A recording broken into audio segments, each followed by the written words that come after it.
ہے وہی مومن ہے، اسی کے دل میں ایمان ہے۔ اور اللہ جہاں جہاں فرماتا ہے نا یا ایھا الذین آمنوا اقیموا الصلاۃ، یا ایھا الذین آمنوا کتب علیکم الصیام، اے ایمان والو تم پر نماز واجب، اے ایمان والو تم پر روزہ فرض کیا گیا۔ اسی طرح جہاں جہاں بھی ایمان والوں کو خطاب کر کے عمل کا حکم دیا ہے، علی والے ہے۔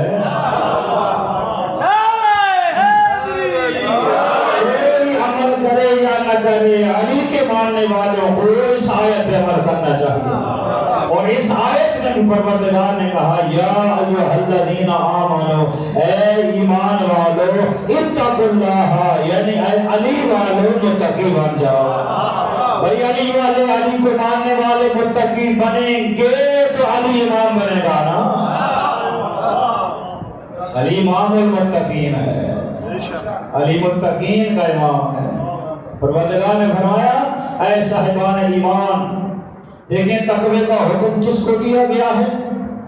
گناہگاروں کو خطاب نہیں کیا گیا تو اے شراب پینے والے اپنے آپ کو متقی بناؤ، اے فلاں گناہ کرنے والے اپنے آپ کو متقی بناؤ۔ ایمان والوں کو خطاب کیا گیا ہے، اے وہ لوگ جو ایمان لے آئے ہو، یعنی تقوی اختیار کرنے کے لیے پہلے مومن ہونا ضروری ہے۔ اگر ایمان نہ ہو تو تقوی کسی کام کا نہیں ہے۔ تو تقوی اختیار کرنے کے لیے اور متقی بننے کے لیے پہلے خدا کی وحدانیت پر یقین ہونا چاہیے، نبیوں کی نبوت پر یقین ہونا چاہیے، کتابوں پر یقین ہونا چاہیے، روز جزا یعنی قیامت کے دن پر یقین ہونا چاہیے۔ جب یہ سارا ایمان ہوگا پھر اللہ فرماتا ہے اے ایمان رکھنے والوں اپنے آپ کو متقی بناؤ۔ اور ایمان لانے کے بعد جب متقی بن جاؤ گے پھر اللہ فرماتا ہے صرف تقوی اختیار کر کے چھڑے کے چھڑے نہ رہ جانا، کونوا مع الصادقین، سچوں کے ساتھ ہو جاؤ۔ ایمان کسی کام کا نہیں جب تک تقوی اختیار نہیں کرو گے، اور تقوی کسی کام کا نہیں ہوگا جب تک سچوں کا ساتھ نہیں دو گے۔ سچوں کا ساتھ دو گے تو تقوی تمہارے کام آئے گا۔ صلوات بر محمد۔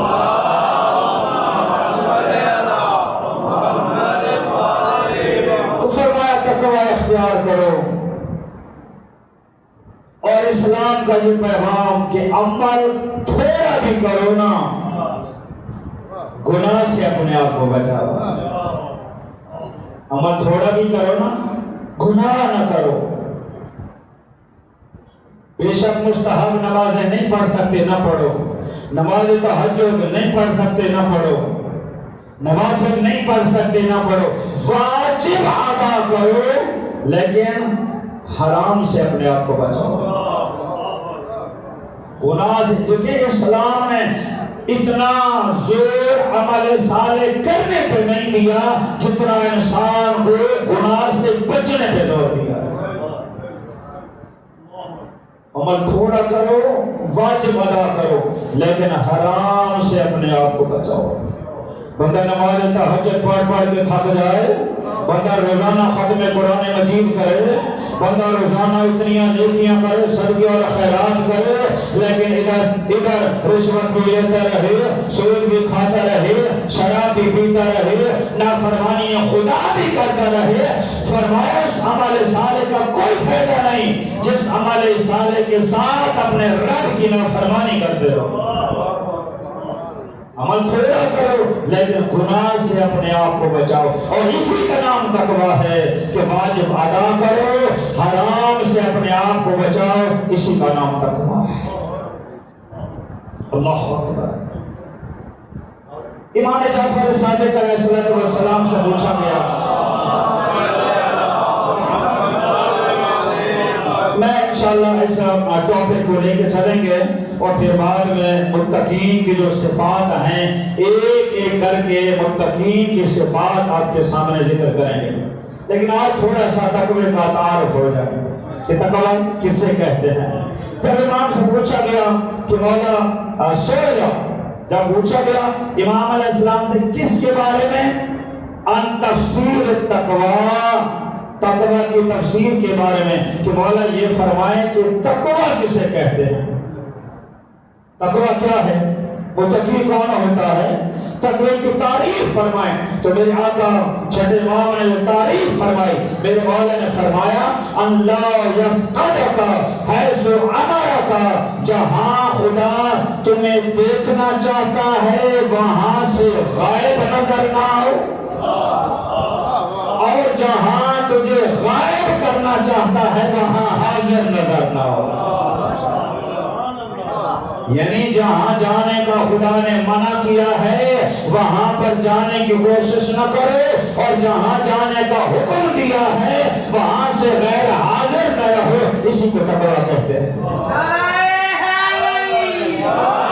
کیا مطلب؟ یعنی واجب خدا، واجبات خدا کو انجام دو، محرمات خدا سے اپنے آپ کو بچا کے رکھو، یہی تقویٰ ہے۔ اور اگر تم ایسا کرو گے تو متقی بن جاؤ گے، جب متقی بنو گے علی تمہارا امام۔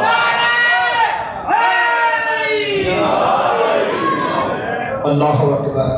اور معصوم نے فرمایا اگر گناہ نہ چھوڑیں، اگر گناہ نہ چھوڑیں تو کثرت اعمال کا کوئی فائدہ نہیں۔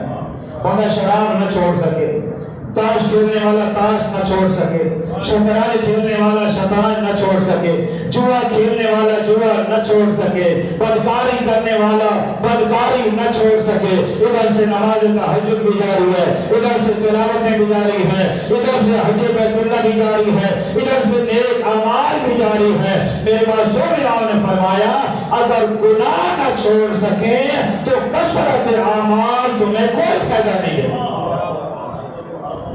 اگر تم گناہ نہیں چھوڑ سکتے تو زیادہ اعمال کا بجا لانا تمہیں کوئی فائدہ نہیں دے گا۔ کیوں؟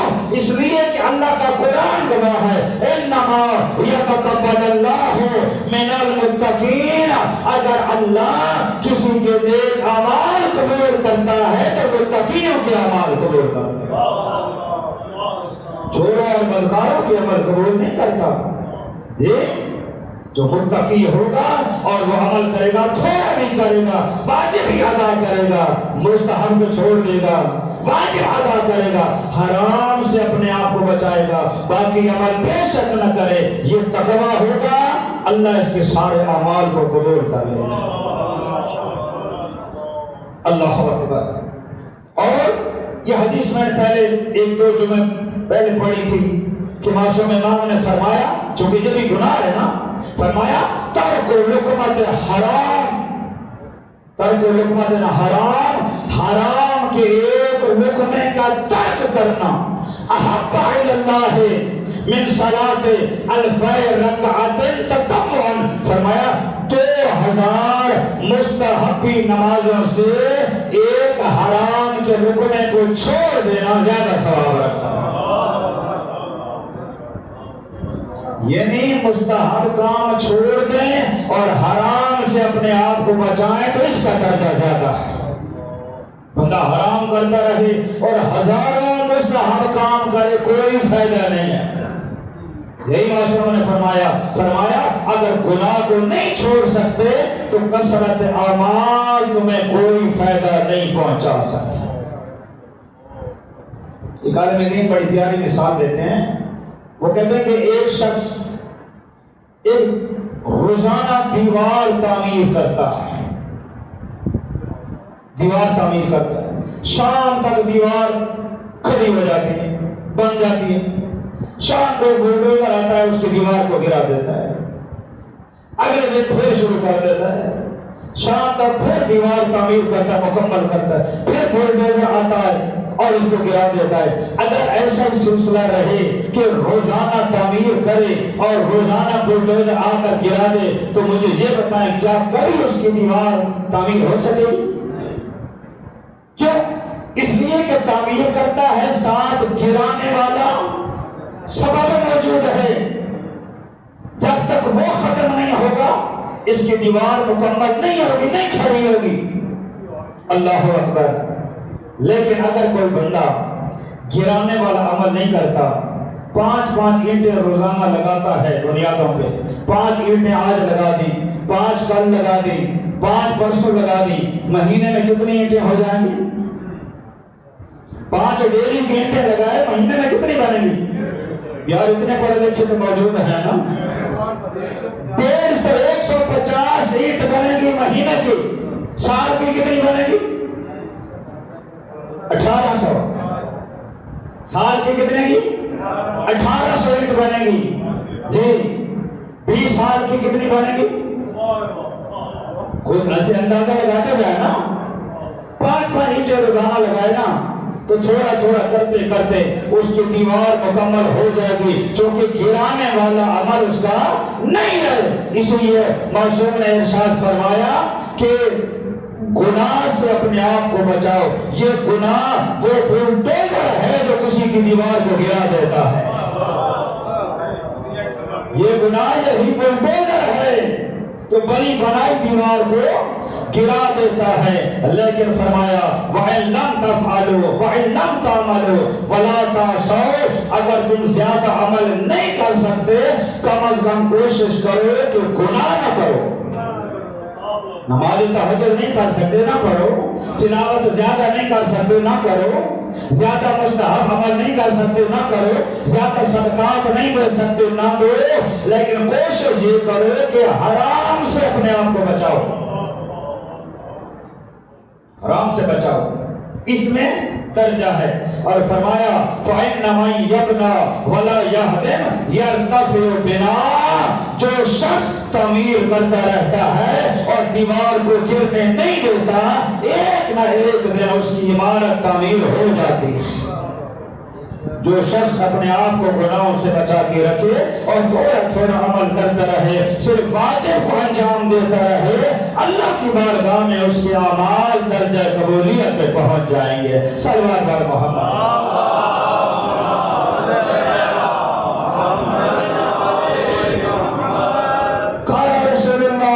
صلی اللہ علیہ وسلم. صحیح بڑی پیاری حدیث اور شاید کسی موقع پہ میں نے بیان کی ہے. ٹاپک یہی ہے, اسی موضوع سے منسلک ہے. سید الانبیاء نے فرمایا کہ من قال سبحان اللہ والحمدللہ ولا الہ الا اللہ واللہ اکبر, کہ جس نے ایک مرتبہ تسبیحات اربع کو پڑھا تو کیا ہوتا ہے؟ غرس اللہ لہ شجرۃ فی الجنہ, اللہ اس ایک سبحان اللہ یعنی اس تسبیحات اربع کے بدلے میں اس پڑھنے والے کے لیے جنت میں ایک درخت لگا دیتا ہے. جنت میں ایک درخت لگا دیتا ہے. آؤ ذرا پھر حساب کریں, آؤ ذرا مل کے پھر حساب کریں. کیا حساب کریں؟ اپنا حساب کریں. 5 وقت کی نمازیں پڑھتے ہیں, صبح کی نماز کو چھوڑ دیں, ظہر کی پہلی 2 رکعت چھوڑ دیں, عصر کی پہلی 2 رکعت چھوڑ دیں, مغرب کی پہلی 2 چھوڑ دیں, عشاء کی پہلی 2 چھوڑ دیں جی.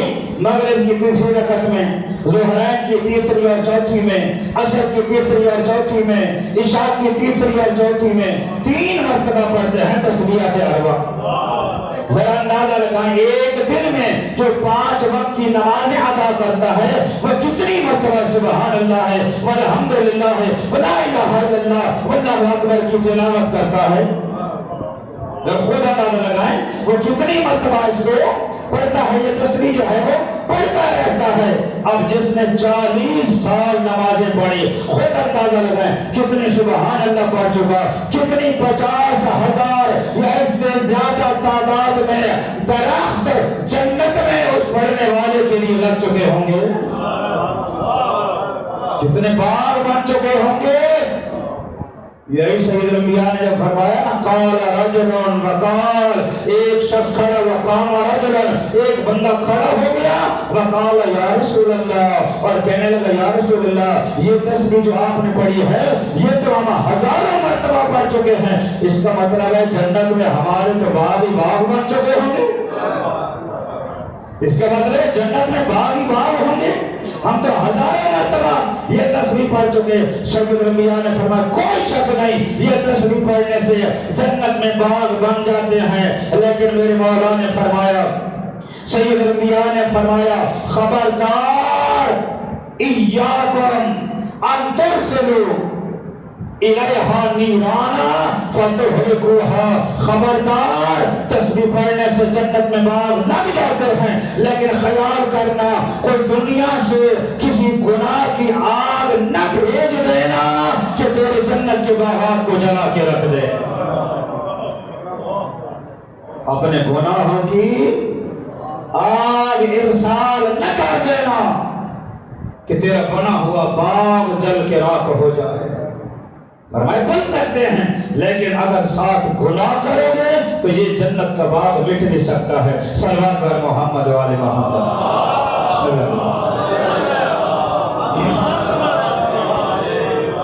عمل تھوڑا کریں مگر گناہ نہ کریں، بات یاد ہے نا، عمل تھوڑا کریں گناہ نہ کریں، واجب ادا کریں، بے شک مستحب کو چھوڑ دیں۔ اگر آپ مستحب انجام دینے کی وجہ سے گناہ میں پڑتے ہیں یا دقت ہوتی ہے، پریشانی ہوتی ہے، مستحب بے شک انجام نہ دے سکیں، واجب ادا کریں، حرام سے اپنے آپ کو بچائیں۔ اور سید الانبیاء نے ارشاد فرمایا لَيَجِيءَنَّ أَقْوَامٌ يَوْمَ الْقِيَامَةِ، قیامت کا دن کچھ ایک قوم کو لایا جائے گا، کئی قومیں بلکہ فرمایا لائی جائیں گی، لَهُم مِّنَ الْحَسَنَاتِ كَالْجِبَالِ، کہ اس قوم کے لیے قیامت کے دن پہاڑوں کے برابر نیکیاں موجود ہوں گی، انبار لگے ہوں گے نیکیوں کے، اتنی نیکیاں ہوں گی پہاڑوں کے برابر۔ فَيُؤْمَرْ بِهِمْ إِلَى النَّارِ، لیکن حدیث اور روایت کے لفظ ہیں ایسے لوگوں کو عذاب کا حکم دیا جائے گا، انہیں عذاب کی طرف لے جاؤ۔ جب سید الانبیاء نے اس حدیث کو بیان فرمایا، قال رجل، ایک شخص نے کہا یا رسول اللہ اہم مسلون، یہ جنت یہ عذاب کی طرف جانے والے جن کی پہاڑوں کے برابر نیکیاں ہوں گی اور عذاب کا حکم ہوگا، اہم مسلون، کیا وہ نمازی ہوں گے؟ سید الانبیاء نے فرمایا ہاں وہ نمازی ہوں گے، نعم ہم مسلون و ہم صائمون، یہ روزے دار ہوں گے، یہ نمازیں ادا کرنے والے ہوں گے، یہ تہجد پڑھنے والے ہوں گے۔ تو یا رسول اللہ اس کی وجہ کیا ہے کہ اتنے اعمال کے باوجود ان کو عذاب کا حکم دیا جائے گا؟ فرمایا اس لیے، اللہ فرمائے گا اس لیے کہ اس شخص نے دنیا میں میری مخلوق پر ایک ظلم کیا تھا، میرے بندوں پر ظلم کیا تھا، کسی نے بہن کے ساتھ ظلم کیا، کسی نے بیٹی کے ساتھ ظلم کیا، کسی نے والدین کے ساتھ ظلم کیا، کسی نے اولاد کے ساتھ ظلم کیا۔ اللہ فرماتا ہے جب تک وہ مظلوم اس کو معاف نہیں کرے گا اس کی نیکیاں اس کے کام نہیں آئیں گی۔ ایک سروار پڑھیں بابا دی بولا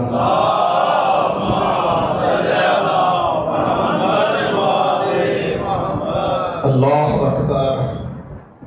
گناہ سے اپنے آپ کو بچائیں، جب تک گناہ سے نہیں بچیں گے اعمال فائدہ نہیں دیں گے، کیونکہ اعمال انما یتقبل اللہ من المتقین، اللہ اعمال قبول کرے گا تو متقین کے قبول کرے گا۔ آخری بات، حضرت موسیٰ چلے جا رہے تھے، دیکھا ایک شخص ہے حضرت موسیٰ کا جاننے والا ہے جو شاگردوں میں سجدے میں پڑا ہے، ایک حاجت طلب کر رہا تھا خدا سے، پروردگار سجدے میں رو رو کے کہہ رہے پروردگار میری حاجت پوری کر دے۔ حضرت موسیٰ گئے اپنا کام کر کے واپس آئے، پھر سجدے میں آئے، پھر وہی حاجت طلب کر رہا تھا۔ حضرت موسیٰ رکے اور فرمایا اے بندہ خدا اگر میرے اختیار میں ہوتا تیری حاجت کو پورا کرنا تو میں تیری حاجت کو پورا کر دیتا۔ آواز گزرا تھا موسیٰ تو یہ کہتا ہے کہ میرے اختیار میں ہوتا اس کی حاجت میں پوری کر دیتا، لیکن مجھ خدا کی بات سن، اگر 40 سال اسی طرح سجدے میں روتا رہے اور دعا مانگتا رہے میں اس کی حاجت کو پورا نہیں کروں گا۔